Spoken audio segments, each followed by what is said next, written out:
apprenons à mesurer au pied à coulisse à vernier. Le pied à coulisse est un instrument de mesure permettant le contrôle de cote. Une épaisseur, un diamètre extérieur, la largeur d'une rainure, un diamètre intérieur. Description de l'instrument. Le pied à coulisse est composé d'une règle graduée en millimètres et d'un bec fixe, d'un coulisseau gradué et d'un bec mobile, d'un bouton poussoir, d'une vis de blocage.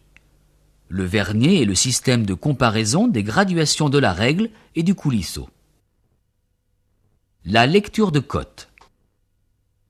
Apprenons à lire le vernier au 50e.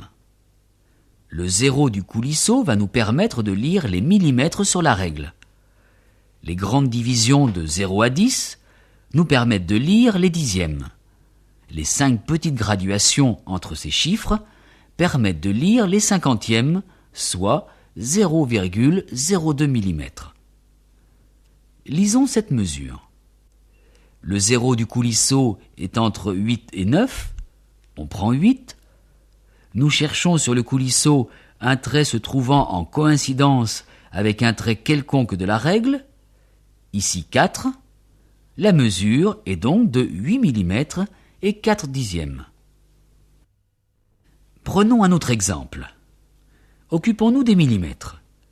Le 0 du coulisseau est entre 16 et 17. On prend 16.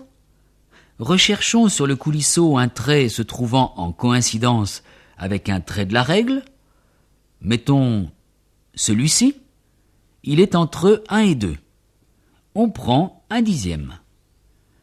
C'est la troisième graduation après le chiffre 1, ce qui donne 3 fois une division de 2 centièmes, 6 centièmes. La lecture sera donc de 16 mm 1 dixième et 6 centièmes, soit encore 16 mm 16.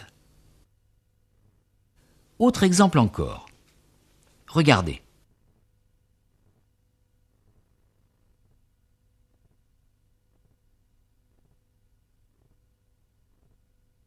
Vous vous apercevrez que le choix entre deux graduations n'est pas toujours facile.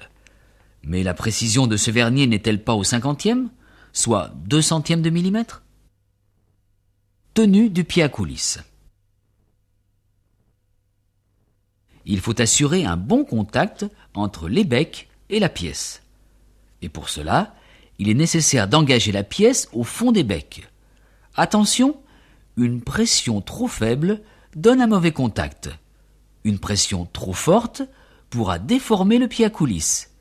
Et dans les deux cas, on fera une mauvaise mesure. Difficulté d'une mesure intérieure.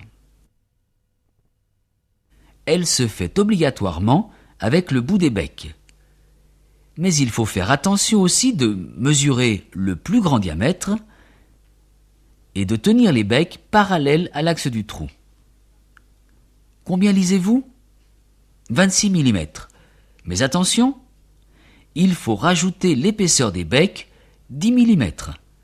La cote mesurée est de 26 plus 10, 36 mm. Le diamètre intérieur est donc de 36 mm. Soin. Pour avoir une bonne mesure, la propreté des pièces et du pied à coulisse sont indispensables. C'est l'instrument de mesure que vous serez amené à utiliser le plus souvent. Lire une cote, c'est assez facile avec l'habitude. Prendre correctement la cote, là est la difficulté. Il faudra vous entraîner.